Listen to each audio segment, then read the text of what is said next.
The original rubber bearings on this ice-breaking tug were removed, and Thordon stern tube bearings were machined to be installed in place of the original demountable rubber staves.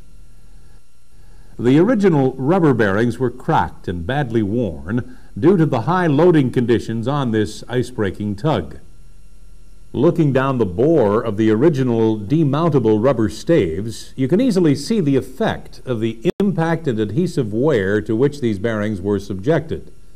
The wear is evident on the trailing edge of the hydrodynamic film. The shape of the demountable staves clearly shows the amount of stress the rubber staves were under. The replacement XL stern tube bearings for this vessel were completely machined at Thordon's facility in Burlington, Ontario. Due to the short dry docking schedule, the bearings were air freighted to the east coast of Canada, where they were installed on the Cterryfox. The bearings were immersed in liquid nitrogen to cool them down prior to installation in the stern tube.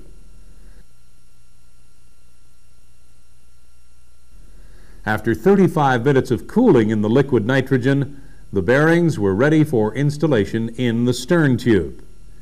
Generally, you have 15 minutes of operating time before the bearing starts to warm up and becomes too large to fit into the stern tube.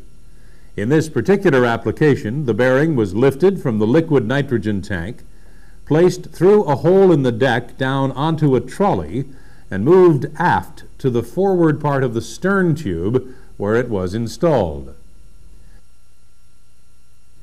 The original compression ring used with the rubber demountable staves is now refitted to be used as a retaining ring for the XL bearing.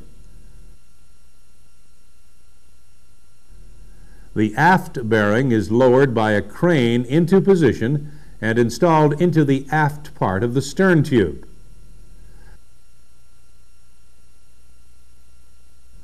The starboard aft bearing is lowered into position for installation into the stern tube. All three segments of the aft stern tube are now installed and allowed to warm up. Notice that the axial grooves are all aligned to promote good water flow. In addition, between each segment, there is a circumferential groove to allow water flow if the axial water grooves are out of alignment. After allowing the bearings to completely warm up to ensure no movement during shaft installation, the shaft is installed and the propeller is refitted.